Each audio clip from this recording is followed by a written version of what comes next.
excited to introduce our speaker today.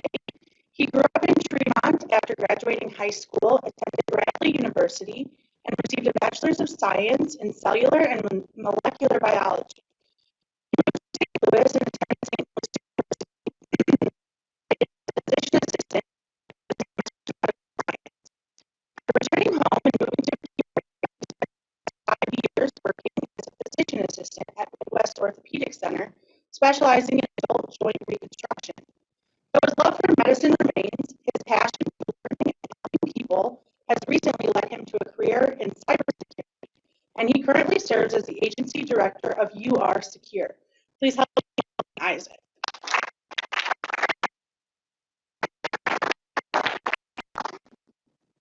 Good afternoon, everyone. Excuse me. I also have with me another Isaac Bennett. Would you just raise your hand or stand up? Isaac is actually the founder of our company, YouAre, and he also happens to be my brother-in-law, which makes family gatherings a little bit interesting. So, well, our company is called YouAre, and we truly are a people brand. And we're happy to be with you this evening, or this afternoon, rather. We had the opportunity of presenting down at the Downtown Club maybe a month and a half, 2 months ago or so, and they apparently enjoyed what we had to say, and they shipped us up here to you guys to have you hear it too. So thanks for having us. But as I said, our company is called YouAre, and we are a people brand, and ultimately what we are is we're a company that is solely for people.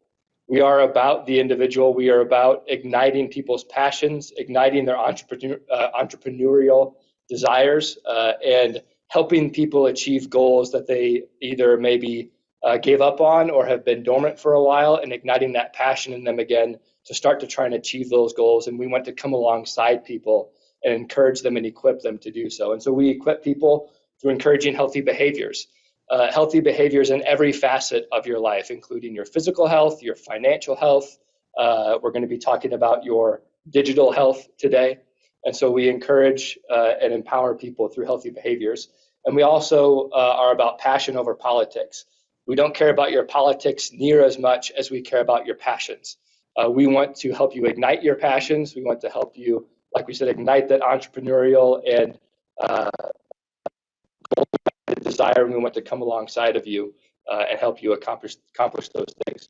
And so we have 5 different agencies inside of our company, and each one addresses some separate facet of your life that we can help to empower and encourage you in. The first one is YouAre Well, and YouAre Well is basically a health and wellness agency. We have a certified personal trainer who has come up with exercise classes, one-on-one coaching, some diet coaching as well. And then we also have a weekly podcast that focuses more so on the mental health aspect of it and just trying to destigmatize people that go through mental health struggles and just being open and honest about those things. And then we have YouAre Home, which is a agency that is focused mostly on real estate, residential and commercial real estate. And we have partnered with eXp Realty, which if you are a member of the real estate business or want to become involved with the real estate business, I would highly encourage you to check out eXp. It's the first and largest cloud-based brokerage in the nation or in the world. Both, probably, both. Either way, I would highly encourage you to look into it. The compensation structure, the freedom that it allows you is well worth it, I promise you. And then there is YouAre Abundant, which is directed by Isaac Bennett, who's here with me today. And what Abundant is about is our goal is to bring people together to accomplish financial goals that they wouldn't have been able to accomplish on their own. And so we are all about syndicating people together to accomplish things and do financial deals that are win-wins for everybody. And we focus on hard cash flowing assets like real estate, multifamily real estate, resort properties, royalties, etc. And so what we focus on are hard, durable, cash flowing assets that happen to be recession resistant, also happen to be inflation resistant, and oftentimes have tax implications in there as well and tax benefits. So that is YouAre Abundant. And then YouAre Secure, which is the agency that I help direct, is focused on cybersecurity, and we're going to be talking about that today. And then there's You Are Good, which is one of the biggest ways that we align with the Rotary Club, in that You Are Good is ultimately a philanthropic agency.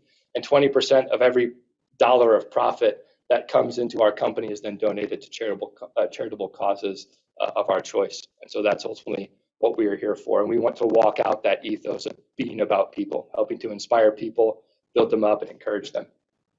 Go ahead. Actually, I'm going to try this and see if it works.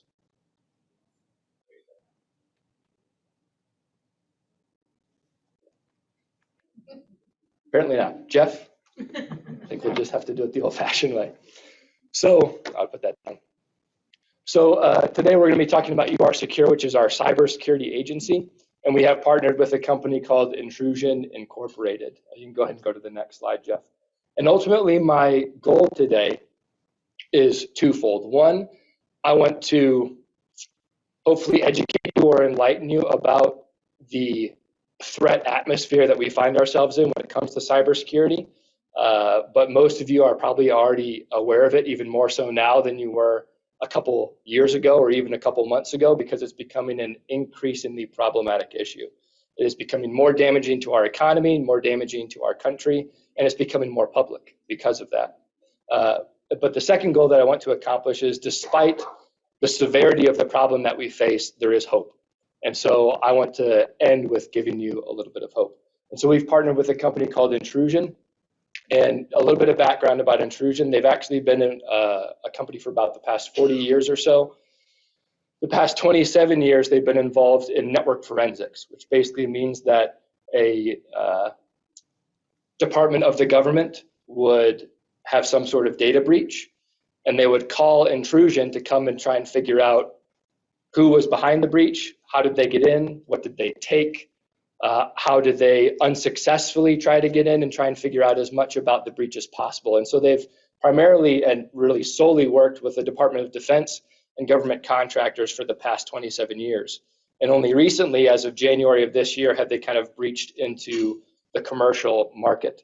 But before we really understand the impact of how significant their entrance into the commercial market is, we need to understand the threat landscape and really understand the scope of the problem. So go ahead and go to the next slide, Jeff.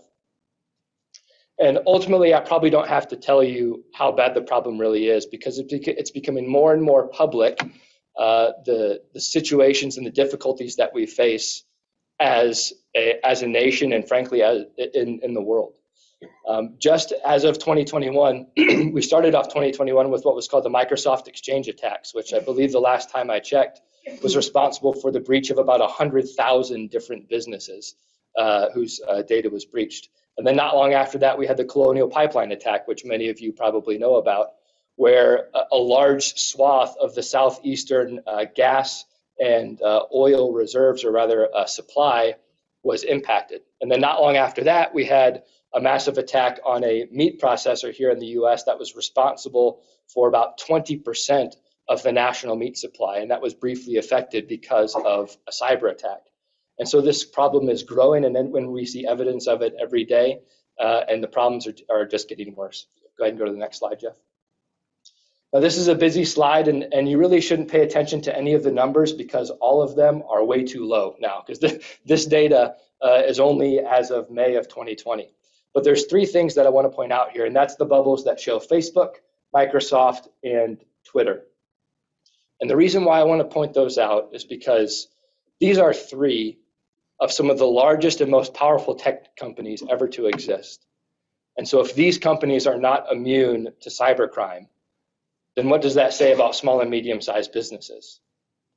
The businesses that make up the foundation and the backbone of not only the economy in our country, but most first world countries and economies as well. Most of them are businesses that all of you are involved with in some way, shape, or form. Go to the next slide.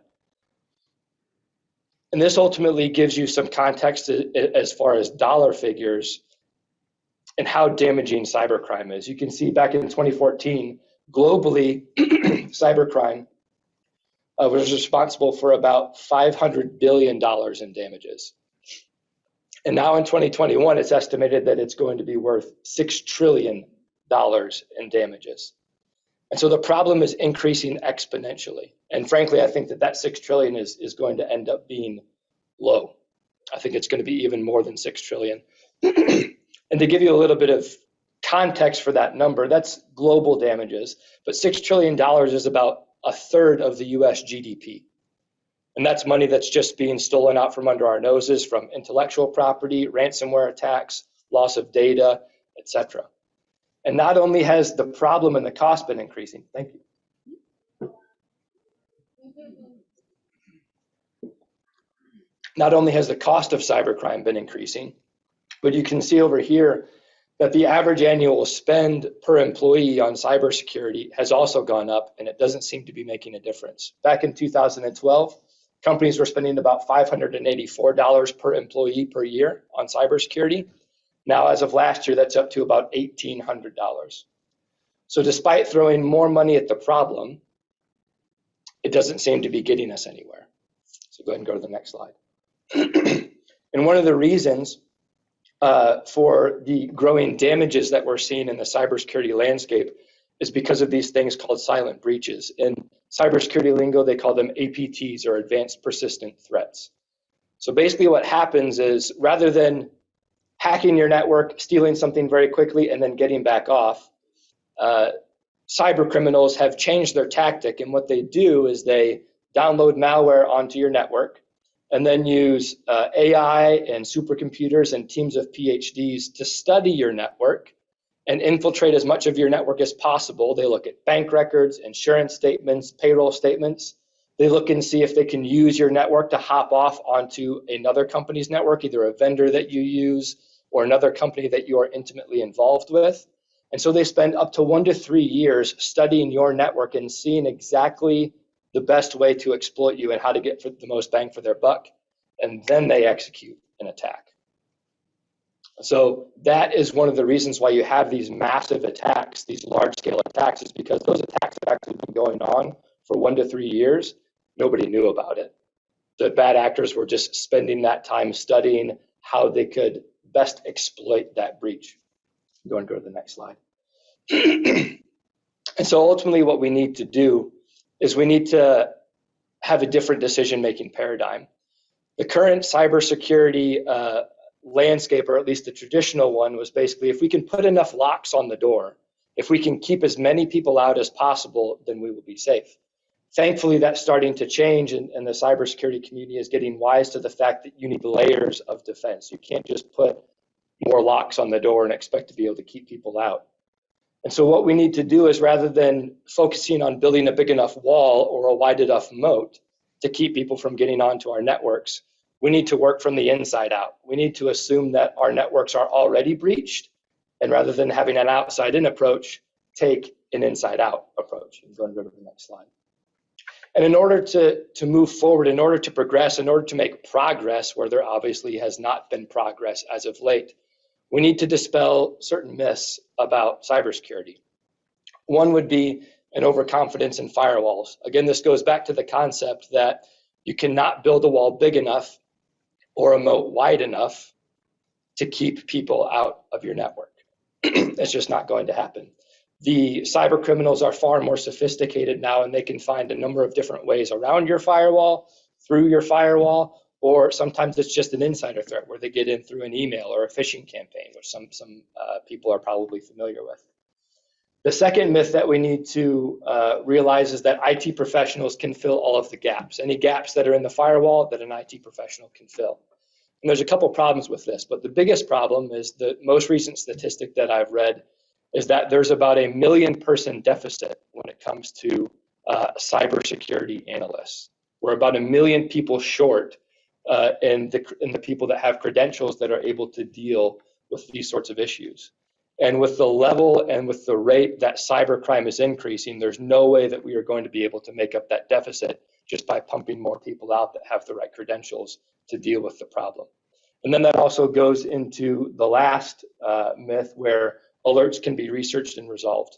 And basically what that means is current security systems, the majority of them, traditionally have been alert-based systems, which means that when your network is hacked, or rather when a breach has occurred and they are trying to execute an attack, these systems will alert IT professionals that something is going on, and then those IT professionals will go in, research that alert, and take action if they need to.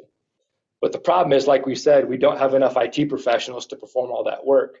And the second problem is that the alert systems that we have, some of the best in the industry, have about a 30% false positive rate, which means that they alert the IT professional that there's a problem occurring, but there's a 30% chance that it's not actually a problem. It's just in some sort of aberrant network traffic that got flagged, but didn't actually represent a malicious attack. And so in order to kind of make progress in this cybersecurity field, we need to kind of recognize these myths and come up with a different approach. Go ahead and go to the next slide, Jeff. So what we need to do is embrace a new thinking paradigm when it comes to cybersecurity. We need to understand that all networks are currently infected and will be reinfected constantly. Even if you clean up your network, it will be reinfected again. That's just the way that it is. And so what we need to do is we need to implement a real-time solution, not an alert-based solution, but a real-time solution that will identify the malicious agents and also neutralize them on the spot. And then once you have that solution, don't turn it off. Go ahead and go to the next slide. And so that ultimately is where intrusion comes back into the picture. And so like I said, what I want to leave you with is a little bit of hope that we can actually start to win this war against cybercrime.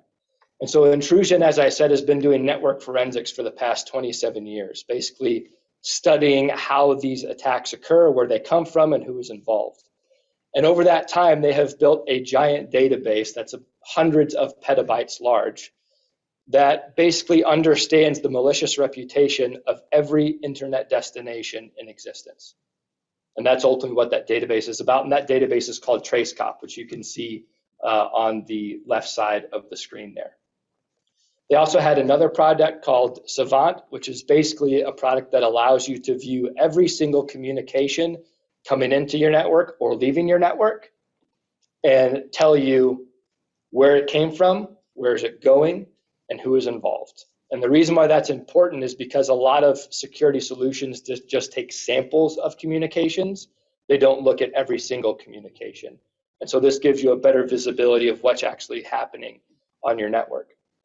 And then early in 2020, they actually brought on a visionary who discovered this database, and he had a lot of experience with AI and realized that they could be using that database and Savant, the protocol analyzer, in a much more efficient and effective way. And by pairing those two things with an artificial intelligence, they could make a very, very powerful solution. And so that's exactly what they did. Go and go to the next slide. So they came up with a product called Intrusion Shield. And so what Shield is Shield takes the massive database, like I said, that's hundreds of petabytes large, as well as that protocol analyzer that tells you who is involved, where that traffic is coming from, where it's going to, and paired it with an AI. And so that database has about 8.5 billion different IP addresses on it. And it also understands that about 3.4 billion of those IP addresses have a known malicious reputation. So about 40% of all internet destinations have a malicious reputation. They have a high likelihood of downloading some sort of malware onto your network, which is pretty incredible. They also have about 20 years worth of data for every host name, domain name, ownership data. They basically know everything there is to know about the internet up until today. And so what Shield does is Shield inspects every single communication on your network, both inbound and outbound. And then the artificial intelligence will take the data from that communication and reference it to the database. And then the AI will make a real-time decision to determine whether that communication represents a malicious action. If it does, it will automatically take action and kill that communication. If it doesn't, and it just represents normal, benign network traffic, it will pass that communication along. And so where traditional security systems are alert-based, requiring an IT professional to come in and resolve the alert, Shield is action-based. It doesn't alert IT professionals. Really what it does is it just takes action where it feels action should be taken. But the most significant thing is that it's able to do this with a 0.001% false positive rate. So remember when I told you that the alert-based systems at best have about a 30% false positive rate? So this solution has a false positive rate that is thousands of times more accurate than that. And it's not sending an alert, it's actually taking an action and stopping that attack in real time. You can go to the next slide. So one of the most important things about Shield is that it's able to integrate into any network.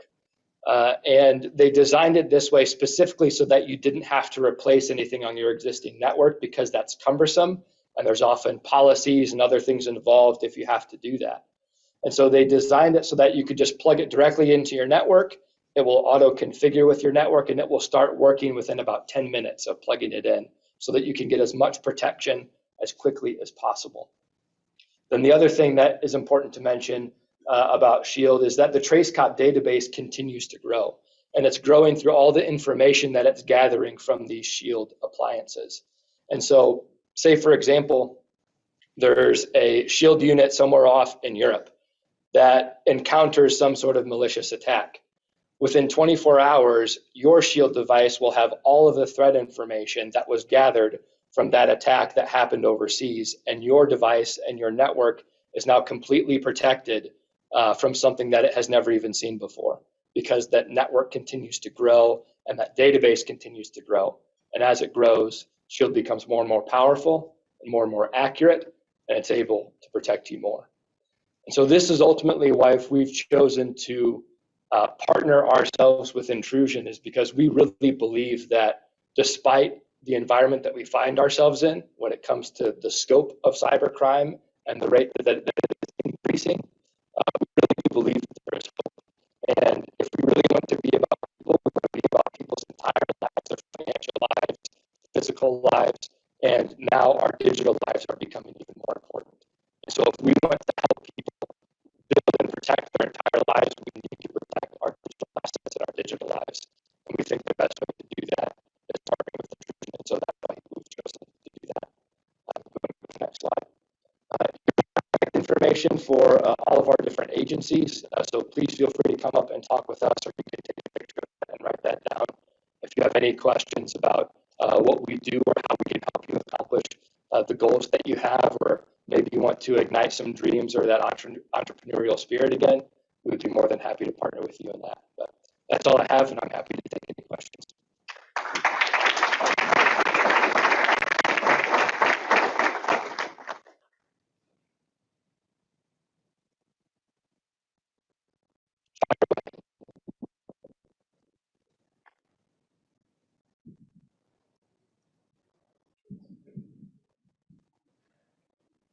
So thanks for the information. It seems to me there's a lot of equipment, a lot of expense involved. Can you give us an idea of what the cost would be, let's say, for a multi-member real estate firm? Asking for a friend, I'm assuming. Yeah, so it is a physical device that's on your network, and I don't know if you saw the graphic there, but it sits in between the firewall and the core switch. But they've set it up so that you don't actually pay for the device. Really what you pay for is per person on the network. And that's kind of based on the honor system, just to make sure that the unit that we install has enough power and enough bandwidth to be able to handle all of that traffic. And so it's just a set cost per person per month with no contract or anything like that. If you're displeased with it, you ship the unit back and you're done. So it is very cost effective, and they made it so that it wouldn't punish the little guy, so that a business that's 50 people can afford it, and it's the same price as the business that has 100,000 people. And so that's kind of the cost structure. It's about $20 per person per month, so which seems like a lot, but at the same time, like we said, that we're spending about $1,800 per person a year on cybersecurity already. So if you consider the per person cost, 20 times 12, that's not that much of an increase. And well, I'll leave it at that. Yes, go ahead. where are the majority of threats coming from? We assume Russia, China, North Korea. Is that all correct? Russia, China, and Iran, and other parts of the Middle East are definitely the most sophisticated. Some stuff comes from North Korea. They like to talk a big game, but their infrastructure and their ability to execute those attacks is just simply not enough.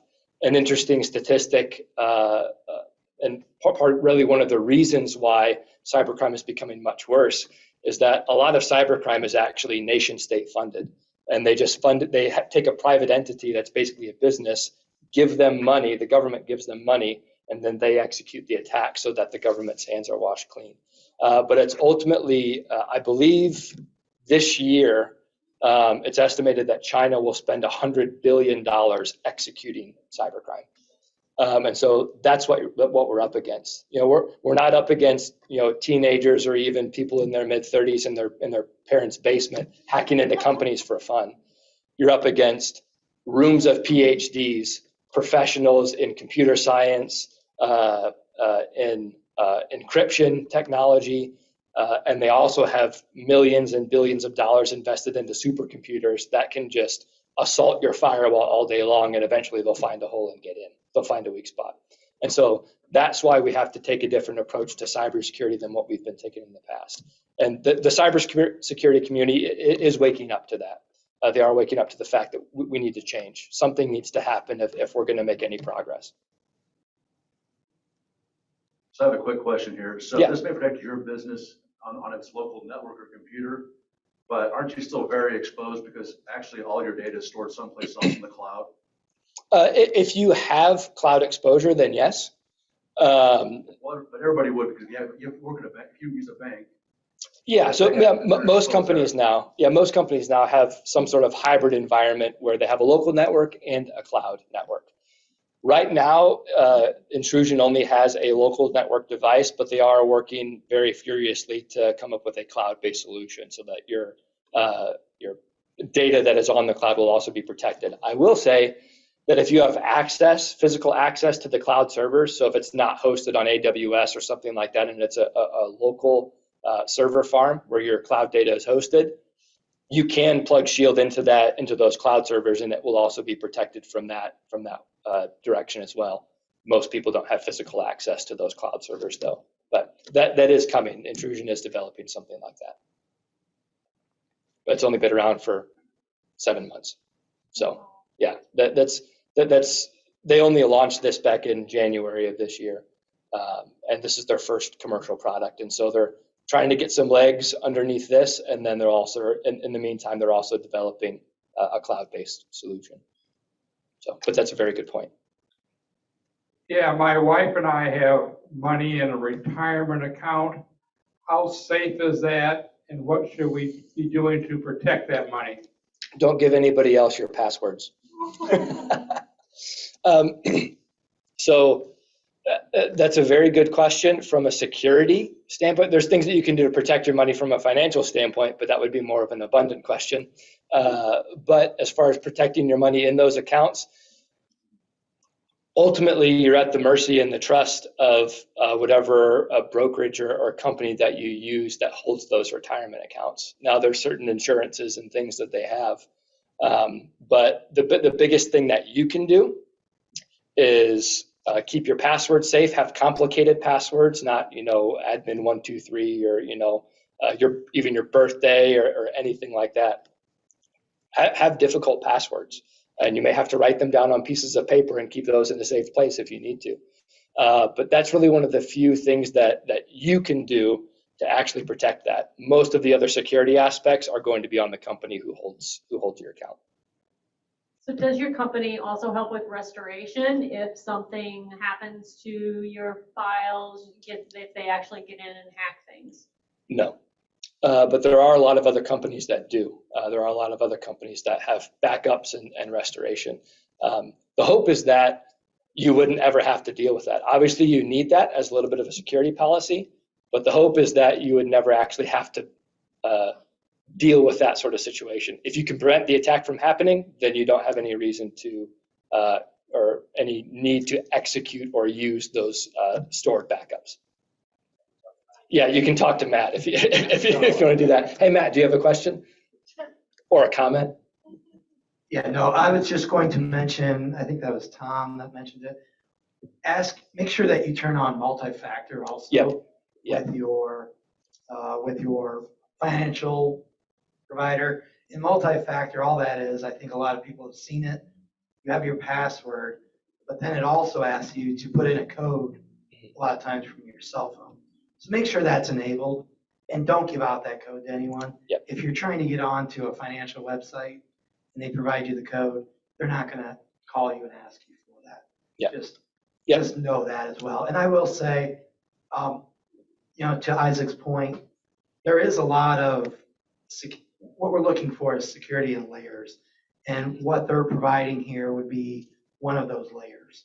And so that's sort of what they're talking about. But multi-factor would be another, and the backups and everything that they're talking about. So yeah, the game has changed. Yeah, and again, to Matt's point, use multi-factor on everything that has multi-factor, that is multi-factor capable. And really, most websites, most accounts, your email accounts, basically everything now has the ability to have multi-factor authentication. And so take advantage of that. It's one extra step that takes another 5 seconds, but the security is well worth it. Anyone else? Thank